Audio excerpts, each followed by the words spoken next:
Cuando la policía derribó la puerta de un estudio de tatuajes en las afueras de Las Vegas en 2015, estaban buscando evidencia de un crimen completamente diferente. Pero lo que los científicos forenses encontraron en botellas de tinta y en la piel del dueño convirtió un arresto rutinario en uno de los casos más macabros de las últimas décadas. 14 tatuajes, 14 mujeres, 14 vidas convertidas en cenizas y tinta. ¿Puedes sentirlo?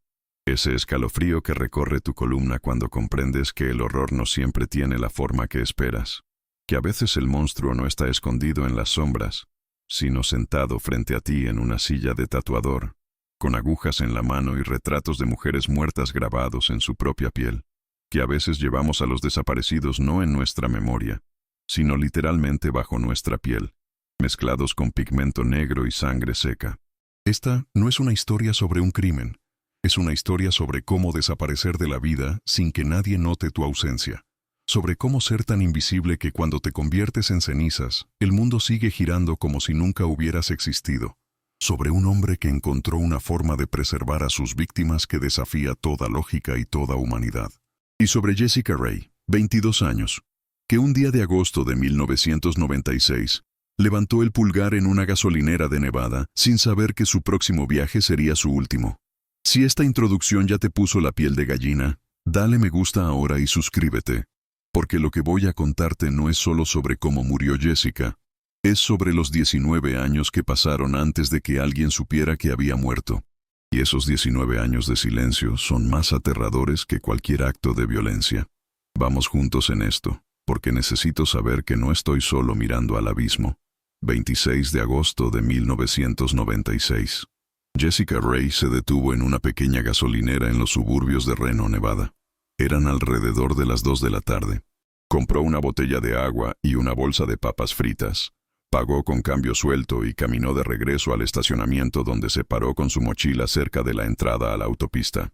El cajero la recordaba porque preguntó qué tan lejos estaba la línea estatal.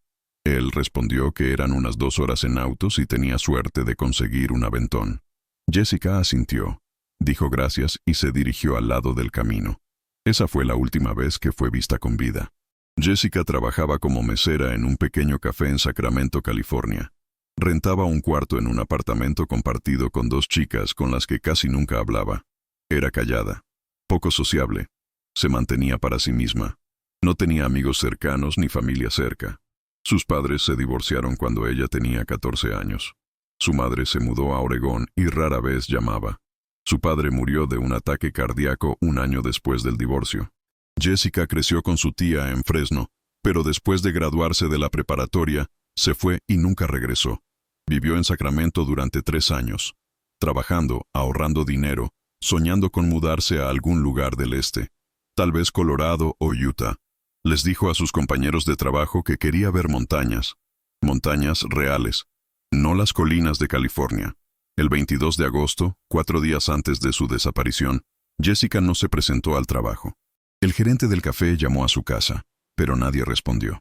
Su compañera de cuarto dijo que Jessica había salido en la mañana con una mochila y dijo que iba a visitar a un amigo en Reno por unos días. No dejó dirección ni números de teléfono. El gerente decidió que simplemente había renunciado sin aviso y contrató a otra chica para reemplazarla.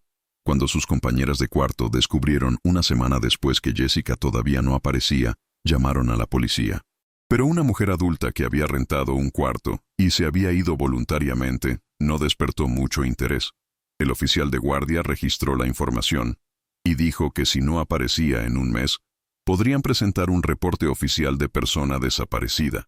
Jessica efectivamente se dirigía a Reno. Tenía un tipo que conocía con quien había estado correspondiéndose durante varios meses a través de anuncios de periódico. Nunca se habían conocido en persona, pero él la invitó a ir, diciendo que podía ayudarla a encontrar trabajo. Su nombre era Marcus y trabajaba como bartender en uno de los casinos. Jessica solo le contó a una vecina sobre esto de pasada mientras empacaba sus cosas. Mencionó que podría quedarse ahí si todo salía bien. La vecina no recordaba el apellido de Marcus, ni siquiera el nombre exacto del casino. Cuando la policía trató de encontrarlo unas semanas después, resultó que había más de 100 bartenders llamados Marcus o Mark trabajando en Reno. Y sin información adicional, la búsqueda era imposible. La gasolinera donde Jessica fue vista por última vez estaba a unos 80 kilómetros del centro de Reno en la autopista 80.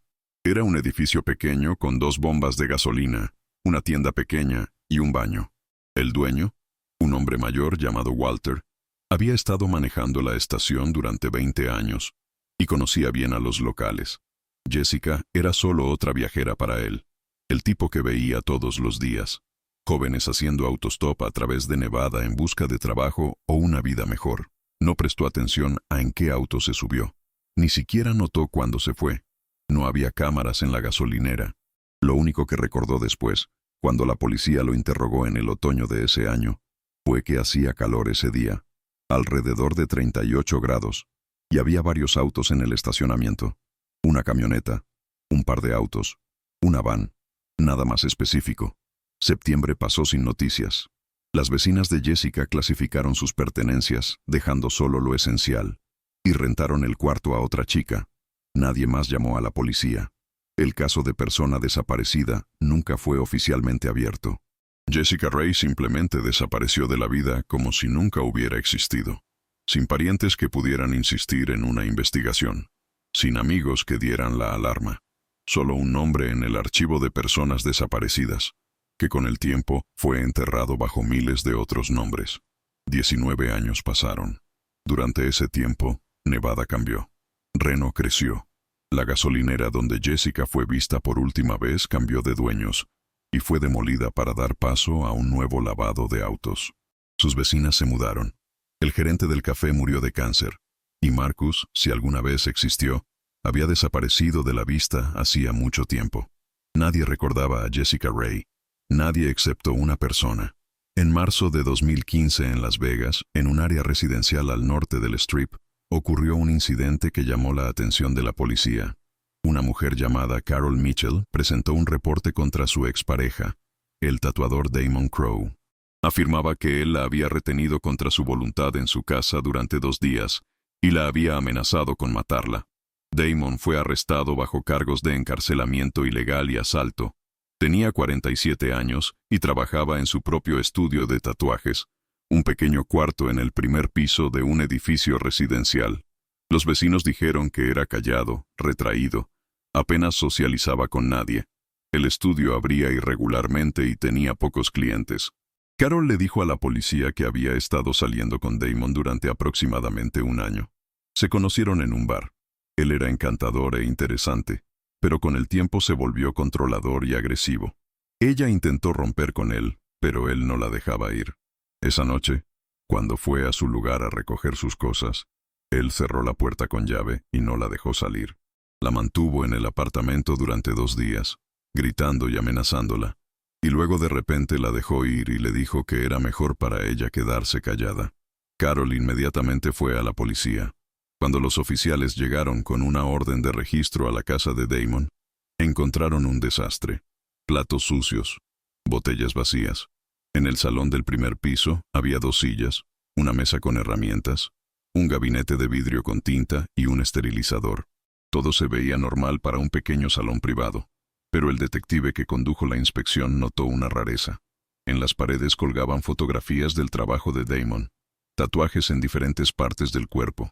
Casi todos estos tatuajes estaban en el propio Damon: brazos, hombros, pecho, espalda, rostros de mujeres, retratos de mujeres jóvenes hechos en estilo realista con fechas bajo cada imagen. Las fechas cubrían el periodo de 1994 a 2008. El detective fotografió los tatuajes y le pidió a Damon que explicara quiénes eran estas mujeres. Damon respondió que eran solo su trabajo, rostros de fotografías que encontró en revistas y transfirió a su piel. No personas reales, solo arte. Pero el detective sospechaba. 14 retratos, 14 fechas, demasiado específico para solo arte. Damon fue liberado bajo fianza 3 días después. El caso de Carol procedía normalmente, pero el detective no podía quitarse de la cabeza el pensamiento de los tatuajes. Envió las fotos al laboratorio criminal con una solicitud de verificar si alguno de los rostros coincidía con la base de datos de personas desaparecidas. La respuesta llegó en 2 semanas. Se creía que 3 rostros coincidían con mujeres que habían desaparecido en Nevada y California en los 90s y principios de los 2000s. Se creía porque la calidad de los tatuajes era alta, pero no perfecta, y era imposible determinar una coincidencia con 100% de precisión. Eso fue suficiente para conseguir una nueva orden. En abril de 2015, la policía regresó a la casa de Damon Crowe con un equipo de expertos forenses. Esta vez no solo estaban buscando evidencia de asalto, sino posibles pistas de crímenes más serios. El salón fue sellado y todas las herramientas, tinta, muestras de piel y materiales fueron confiscados para análisis. Damon fue arrestado nuevamente y llevado a la estación para interrogatorio. Durante las primeras horas, negó todo. Dijo que era un malentendido, que la policía estaba equivocada. Pero cuando le mostraron los resultados preliminares del análisis de la tinta, se quedó en silencio. En una de las botellas de tinta que Damon usaba para sus tatuajes, los expertos forenses encontraron algo inusual. La tinta contenía una impureza que no debería estar ahí. Partículas orgánicas que, al examinarlas más de cerca, resultaron ser cenizas humanas y rastros de sangre. No sangre fresca, sino sangre seca mezclada con pigmento. Damon escuchó esto y bajó la cabeza. Unos minutos después, pidió un abogado. El análisis tomó varias semanas más. De las 14 botellas de tinta que fueron confiscadas del salón, 8 contenían impurezas similares. Ceniza y sangre mezcladas con tinta de tatuaje regular. Se extrajo ADN de 7 muestras. Una de ellas coincidió con datos de la base de datos de personas desaparecidas. Jessica Ray, 22 años, desaparecida en agosto de 1996 en el área de Reno, Nevada. La fecha bajo uno de los tatuajes en el hombro de Damon coincidía con la fecha de su desaparición. Cuando se le presentó esta información a Damon, estuvo en silencio durante mucho tiempo. Su abogado le aconsejó no decir nada, pero Damon parecía cansado. Se veía exhausto, envejecido, como si la carga que había estado llevando todos estos años finalmente se hubiera vuelto insoportable. Pidió un vaso de agua, lo bebió de un trago y comenzó a hablar. Lo que dijo durante las siguientes 6 horas volcó la comprensión del investigador del caso de cabeza. Damon Crowe nació en un pequeño pueblo en Arizona en 1968. Su padre dejó a la familia cuando el niño tenía 5 años. Su madre trabajaba 2 empleos y casi nunca estaba en casa. Creció como un niño retraído, pasando su tiempo solo, dibujando y haciendo cosas de madera y metal. En la escuela, era considerado extraño pero inofensivo. Después de graduarse, se mudó a Las Vegas. Consiguió trabajo como aprendiz en un estudio de tatuajes y unos años después comenzó su propio negocio. Ninguno de los que lo conocían podría haber imaginado que detrás de este artesano tranquilo había un hombre capaz de lo que comenzó a decirles a los investigadores. Jessica no fue la primera. Damon dijo que fue la tercera. Mató a la primera en 1994, un año después de abrir su estudio. Conducía por la autopista tarde en la noche regresando de California donde había recogido equipo de un conocido. Una chica estaba parada al lado del camino con la mano levantada, haciendo autostop. Se detuvo. Ella se subió al auto y dijo que iba a Las Vegas a buscar trabajo. Su nombre era Laura y tenía 24 años. Damon no había planeado nada. Solo la llevó y conversó con ella. Pero en algún punto a mitad de camino, algo cambió. No podía explicar qué exactamente. Solo se dio cuenta de que podía hacerlo, que nadie lo descubriría. Se salió de la autopista hacia un camino de tierra y dijo que conocía un atajo. Laura no objetó. Condujeron unos 20 minutos a través del desierto hasta que se encontraron en un lugar completamente desierto. Damon detuvo el auto y la golpeó en la cabeza con una linterna pesada que siempre guardaba en la guantera. Laura perdió el conocimiento. La estranguló con sus manos. Enterró el cuerpo justo ahí en el desierto en una tumba poco profunda que cavó con una pala plegable del baúl. Luego la cubrió con arena y rocas. Regresó a casa en la mañana, se duchó y se fue a la cama. Esperó varios días a que la policía tocara a su puerta, pero nadie vino. Nadie estaba buscando a Laura. Era tan solitaria como todas las demás que eligió después. Unas semanas después, Damon regresó al lugar. Tenía miedo de que alguien hubiera encontrado el cuerpo, pero todo estaba intacto. Desenterró el hoyo. El cuerpo había comenzado a descomponerse. El olor era terrible, pero Damon se obligó a continuar. Sacó los restos, los puso en un contenedor de metal que había traído consigo y los llevó a un área industrial abandonada en las afueras de Las Vegas. Ahí, en un viejo almacén donde nadie iba nunca, construyó un fuego, quemó el cuerpo durante varias horas, recogió las cenizas y huesos en bolsas de plástico. En casa, en el sótano de su casa, Damon molió los huesos hasta convertirlos en polvo. Tenía una vieja trituradora que había comprado para trabajar con pigmentos. Mezcló las cenizas con una pequeña cantidad de sangre que había tomado antes de quemar el cuerpo. Mantuvo la sangre en el congelador en pequeños tubos de ensayo. La agregó a tinta negra regular de tatuaje. El resultado fue una mezcla oscura y espesa. Se hizo su primer tatuaje en la parte interior del hombro. Un retrato de Laura de memoria. Tatuó la fecha debajo del retrato. 23 de julio de 1994. El día que la mató. La segunda fue en 1995. Una chica llamada Teresa. Tenía 26 años. La conoció en una parada de autobús en el centro de Las Vegas. Estaba esperando el último autobús, pero no llegó. Damon se le acercó y le ofreció llevarla. Ella aceptó. No la llevó a casa, sino al desierto, a otro lugar a 40 kilómetros de la ciudad. La mató de la misma manera. La quemó. Se hizo un tatuaje. Este proceso se convirtió en un ritual para él. No solo asesinato, sino algo más. Una forma de mantener a su víctima con él para siempre. No una fotografía, no un objeto, sino una parte de su cuerpo, literalmente fusionada en su piel. Jessica fue la tercera. La vio en una gasolinera ese día de agosto. Se detuvo a llenar su auto y notó a una chica con una mochila al lado del camino. Tenía la espalda hacia él y estaba mirando el camino. Damon esperó a que se volteara. Cuando vio su rostro, decidió actuar. Se acercó, bajó la ventana y preguntó a dónde iba. Jessica dijo que iba a Reno a visitar a un amigo. Damon respondió que él también iba ahí y podía darle un aventón. Ella dudó, pero aceptó. Se sentó en el asiento del pasajero y puso su mochila a sus pies. Se subieron a la autopista. Durante la primera media hora, condujeron en silencio. Jessica miraba por la ventana. Damon mantenía sus manos en el volante y pensaba en qué hacer. No quería hacerlo en la autopista. Demasiados autos, demasiado arriesgado. Tenía que llevarla lejos. Comenzó a hablar con ella, preguntando de dónde era y qué hacía. Jessica respondía brevemente sin entrar en detalles. Trabajaba como mesera y quería mudarse y comenzar una nueva vida. Damon asentía, manteniendo la conversación mientras esperaba el momento correcto. Después de una hora de viaje, dijo que conocía un atajo a través de las viejas minas. Jessica dudó de nuevo, pero él le aseguró que era seguro, que había conducido por ese camino muchas veces. Ella aceptó. Se salieron de la autopista hacia un camino rural.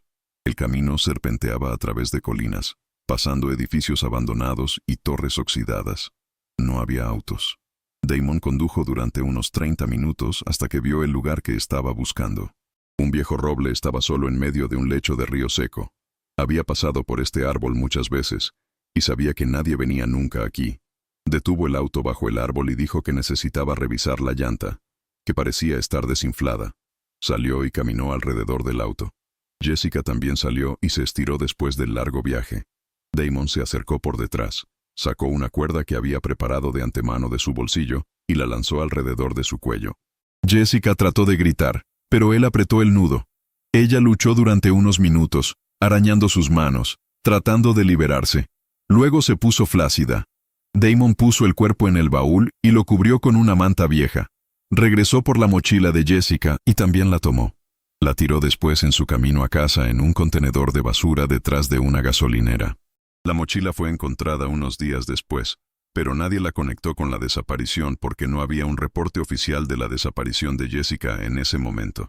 Damon regresó al roble 3 días después. Trajo una pala y cavó un hoyo profundo bajo las raíces del árbol. Enterró el cuerpo. La ubicación era ideal. Nadie iba ahí, y el árbol servía como un punto de referencia que podía encontrar fácilmente de nuevo. Un mes después, regresó, desenterró el hoyo y tomó los restos. El proceso ya era familiar. Quemar, moler, mezclar. Un tatuaje en su pecho. Un retrato de Jessica con fecha 26 de agosto de 1996. En los años siguientes, actuó aproximadamente una vez al año, a veces menos. La cuarta víctima, en 1997, la quinta en 1999, la sexta en 2001. Todas eran mujeres jóvenes viajando solas sin familia o vínculos cercanos.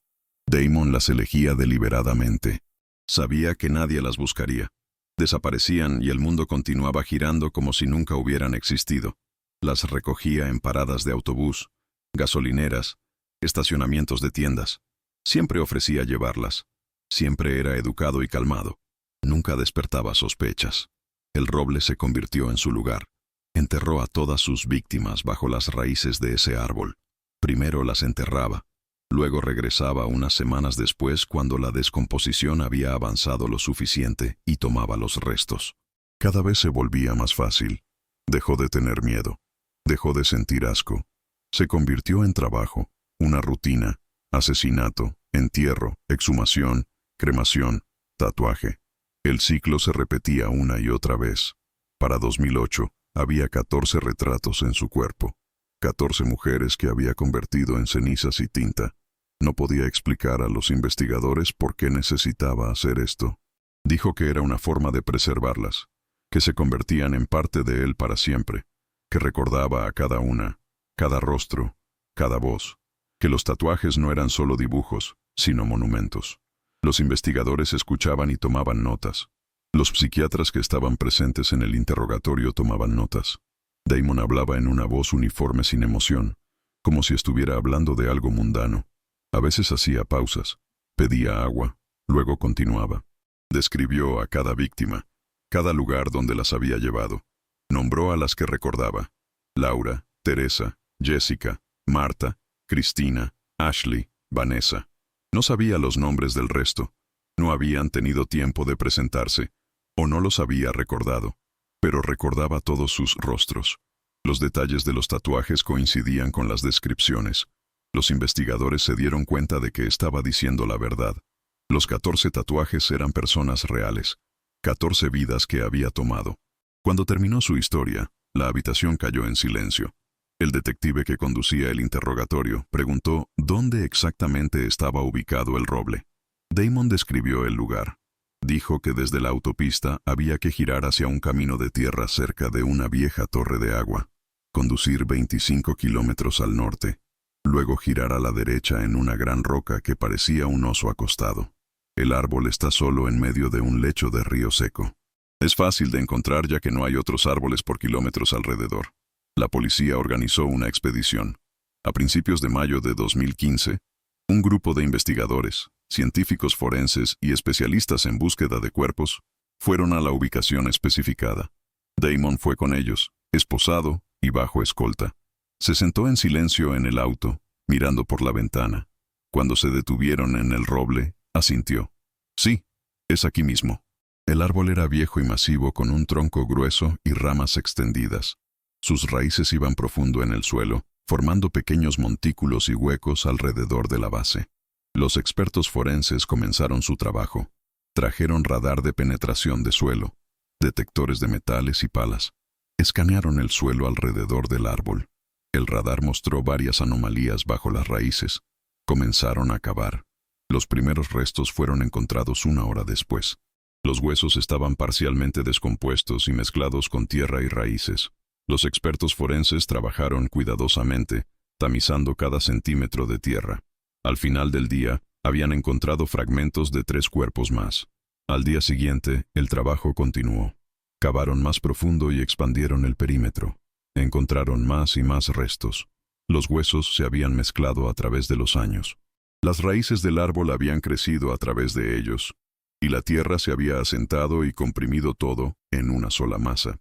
Separar los restos y determinar a quién pertenecían era una tarea difícil. La excavación continuó durante una semana.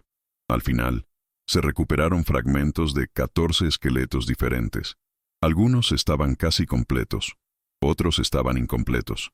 Damon no tomó todos los huesos para cremación, solo algunos de ellos: cráneos, costillas, huesos de manos. Dejó el resto en el suelo. Los científicos forenses empacaron todos los hallazgos y los llevaron al laboratorio. Comenzó el largo proceso de identificación. El ADN fue extraído exitosamente de solo 8 esqueletos. El resto estaba demasiado descompuesto, y el tejido óseo no preservó ningún material utilizable. De los 8, 3 muestras de ADN coincidieron con registros en la base de datos de personas desaparecidas. Jessica Ray, Martha Simmons de Arizona, que desapareció en 2002, y Christina Weber de California, que desapareció en 2005. Las otras 5 no coincidieron con ningún registro. Esto significaba que o nunca fueron reportadas como desaparecidas o sus muestras de ADN nunca fueron ingresadas en la base de datos. Se notificó a las familias de las 3 mujeres identificadas. Para la madre de Jessica, fue una llamada que no había esperado después de casi 20 años. Hacía mucho que se había resignado a la idea de que su hija probablemente estaba muerta, pero todavía tenía esperanza. Cuando el detective le dio la noticia, no lloró.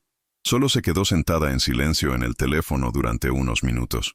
Luego preguntó si Jessica había sufrido. El detective respondió que su muerte había sido rápida. Era una mentira, pero una necesaria. La familia de Martha Simmons reaccionó diferente. Su hermano voló a Las Vegas al día siguiente, exigió ver a Damon y gritó en la estación de policía que quería mirarlo a los ojos. Se le negó. Los padres de Christina Weber la buscaron durante 7 años. Contrataron a un investigador privado. Viajaron por la mitad del estado. Cuando les dijeron que sus restos habían sido encontrados, su padre solo dijo una palabra: finalmente. Damon Crowe fue oficialmente acusado de 14 cargos de asesinato en primer grado. El juicio comenzó en septiembre de 2015. La defensa trató de que lo declararan demente, pero una evaluación psiquiátrica mostró que Damon estaba completamente consciente de sus acciones. Las planeaba y entendía las consecuencias. No estaba mentalmente enfermo en el sentido legal.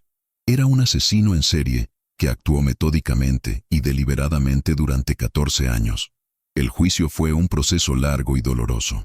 Los fiscales presentaron evidencia abrumadora: los tatuajes, el análisis de ADN de la tinta, los restos encontrados bajo el roble, la confesión completa de Damon. La defensa argumentó que Damon sufría de un trastorno psicológico que lo impulsaba a preservar a sus víctimas de una manera que consideraba artística, que no era capaz de entender la gravedad moral de sus acciones. Pero los expertos rechazaron esta teoría. Damon sabía exactamente lo que estaba haciendo. Elegía a sus víctimas cuidadosamente. Mujeres solas sin conexiones familiares fuertes. Mujeres que nadie buscaría. Planeaba cada asesinato con precisión. Ocultaba los cuerpos. Regresaba semanas después para exhumarlos. Todo esto requería claridad mental, previsión, control. No era un hombre impulsado por la locura. Era un depredador calculador que había encontrado una forma de mantener trofeos de sus crímenes que nadie sospecharía. Los tatuajes no eran arte, eran recuerdos. Marcadores de conquistas. Una galería de muerte grabada en su propia piel. Durante el juicio, los familiares de las víctimas identificadas tuvieron la oportunidad de hablar. El hermano de Martha Simmons se paró frente al jurado y dijo: mi hermana no era solo un rostro en su piel, era una persona. Tenía sueños, tenía una vida, y él se la quitó como si no fuera nada, como si fuera solo material para su colección enfermiza. La madre de Jessica Ray no pudo asistir a la mayor parte del juicio. Era demasiado para ella, pero envió una carta que fue leída en voz alta en la sala. En esa carta escribió: durante 19 años me pregunté dónde estaba mi hija, si estaba viva, si estaba sufriendo, si algún día volvería a casa. Ahora sé que nunca volverá, pero al menos sé que ya no está perdida, ya no está sola en el desierto, puede descansar, y yo puedo comenzar a llorar de verdad. Los padres de Christina Weber se quedaron en silencio durante todo el juicio. No hablaron con los reporteros. No hicieron declaraciones. Solo se sentaron en la sala del tribunal día tras día, mirando al hombre que había matado a su hija. Cuando llegó el momento del veredicto, el jurado deliberó durante menos de 3 horas. Culpable de todos los cargos. 14 cargos de asesinato en primer grado.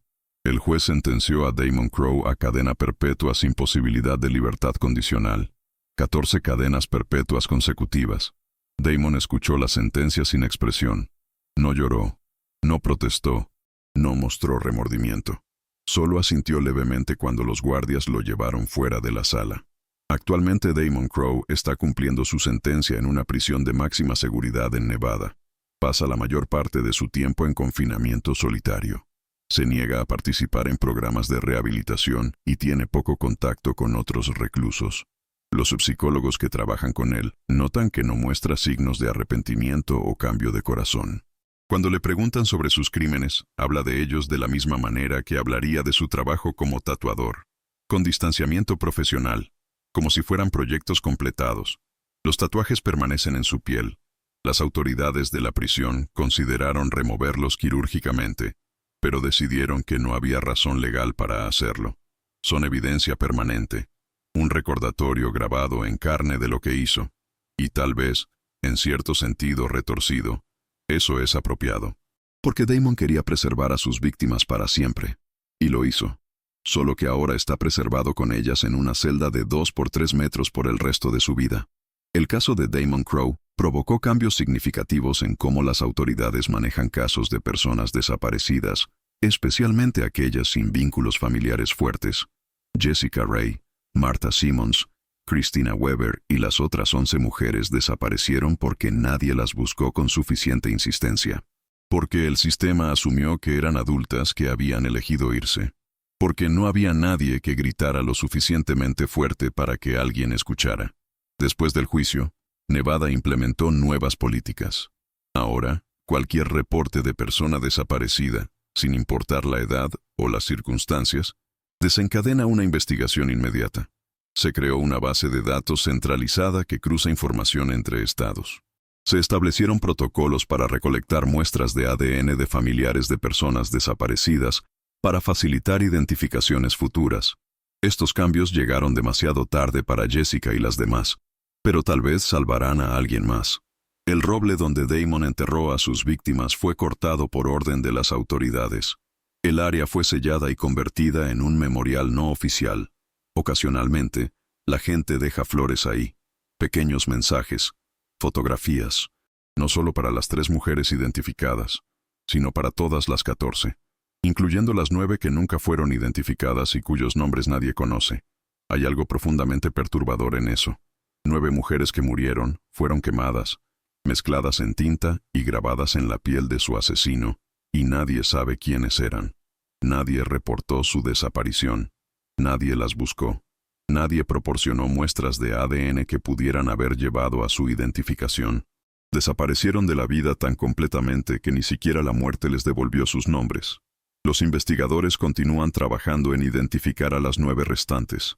Comparan los retratos de los tatuajes con fotografías de personas desaparecidas de los 90 y principios de los 2000. Revisan casos antiguos. Contactan a familias que nunca cerraron búsquedas. Es un trabajo lento y frustrante. Los tatuajes fueron hechos de memoria, no de fotografías. Las proporciones no son exactas. Los detalles están distorsionados, y han pasado décadas. Las personas que podrían haber reconocido a estas mujeres están muertas o han olvidado. Pero los investigadores no se rinden, porque cada una de esas 9 mujeres merece ser recordada por algo más que un tatuaje en la piel de un asesino. Merecen tener sus nombres de vuelta. Merecen que alguien sepa que existieron. El caso también planteó preguntas incómodas sobre la industria del tatuaje. ¿Cómo pudo Damon operar durante más de 20 años sin que nadie sospechara? ¿Por qué nadie notó que compraba cantidades inusuales de tinta o que sus patrones de comportamiento eran extraños? La verdad es que la industria del tatuaje, especialmente en los 90 y principios de los 2000, estaba poco regulada. Muchos tatuadores trabajaban desde casa o en pequeños estudios sin licencia. No había inspecciones regulares. No había supervisión de lo que contenían las tintas. Damon podía mezclar lo que quisiera en sus botellas y nadie lo verificaría. Después de su arresto, Nevada y varios otros estados endurecieron las regulaciones. Ahora se requieren licencias, inspecciones sanitarias regulares y análisis aleatorios de tintas. Pero estas medidas son reactivas, no preventivas. Cierran la puerta después de que el monstruo ya salió. ¿Cuántos otros Damon Crowes hay ahí afuera? ¿Cuántos otros depredadores han encontrado formas ingeniosas de esconder sus crímenes? Nadie lo sabe. Y esa incertidumbre es lo que mantiene despiertos a los investigadores por la noche. Carol Mitchell, la mujer cuya denuncia llevó al arresto inicial de Damon, vive ahora en otro estado bajo un nombre diferente. Dio entrevistas después del juicio, pero luego desapareció de la vista pública. En una de sus últimas entrevistas, dijo: A veces me pregunto si vi señales que ignoré, si había algo en él que debería haberme advertido, pero parecía tan normal, tan ordinario, y creo que eso es lo más aterrador, que el monstruo no se veía como un monstruo, se veía como cualquier otra persona. Esa es quizás la lección más importante de este caso. El mal no siempre tiene cuernos y colmillos. A veces tiene manos suaves y voz tranquila. A veces te ofrece un aventón en un día caluroso. A veces es educado y considerado y completamente, absolutamente monstruoso por dentro. Jessica Ray tenía 22 años cuando murió. Tenía sueños de ver montañas reales. Quería comenzar una nueva vida. Quería ser alguien diferente de quien era. Y en un día de agosto de 1996, levantó el pulgar al lado de una autopista en Nevada y confió en que el mundo era básicamente bueno, que la gente básicamente ayuda, que un extraño con una sonrisa amable era seguro. Esa confianza la mató. Y ese es el horror más profundo de todo esto. No solo que murió, sino que murió por confiar, por ser vulnerable, por necesitar ayuda. Murió por todas las razones que deberían haber sido seguras. Y durante 19 años, nadie supo. Durante 19 años, las cenizas de Jessica estuvieron mezcladas con tinta negra, grabadas en el hombro de su asesino, preservadas de la manera más grotesca imaginable. Durante 19 años, Damon Crowe caminó por Las Vegas con 14 mujeres muertas bajo su piel, y nadie lo supo. Hasta que una mujer tuvo el valor de denunciar. Hasta que un detective notó algo extraño en unas fotografías. Hasta que la ciencia forense encontró ADN donde no debería estar. Y todo se desmoronó. Hay algo casi poético en eso. Que la evidencia que finalmente lo atrapó fuera la misma cosa que usó para preservar a sus víctimas. La tinta, la sangre, las cenizas. Los mismos elementos que pensó que lo harían sentir poderoso, inmortal, como si pudiera mantener a estas mujeres con él para siempre, fueron los elementos que lo destruyeron. Entonces aquí estamos, al final de una historia que nunca debería haber sucedido. 14 mujeres muertas, 14 vidas convertidas en cenizas y tinta. Y la pregunta que resuena en el silencio después, ¿cuántas más hay?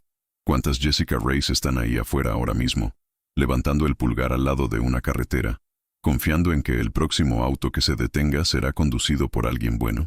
¿Cuántos Damon Crowes están conduciendo por esas carreteras, mirando, esperando, eligiendo? No lo sabemos. Y esa es la verdad que te quita el sueño. Que el mundo está lleno de depredadores que no se ven como depredadores. Que el monstruo podría ser tu vecino, tu compañero de trabajo, el tipo amable que te sonríe en la gasolinera, y no hay forma de saber hasta que es demasiado tarde. Lo único que podemos hacer es recordar. Recordar a Jessica Ray y Martha Simmons y Christina Weber y las 11 sin nombre. Recordar que eran personas reales con vidas reales y sueños reales, no solo rostros en la piel de un asesino. Si esta historia te tocó, si te hizo pensar en todas las personas invisibles que desaparecen sin que nadie note su ausencia, deja un comentario con las palabras «Nadie es invisible». Escríbelo, porque necesito saber que esto no fue solo entretenimiento para ti, que sentiste el peso de estas 14 vidas. Y si quieres más historias que te recuerden que la oscuridad es real pero que la luz también existe en quienes se niegan a olvidar, suscríbete. Porque mientras alguien recuerde, los desaparecidos nunca están completamente perdidos.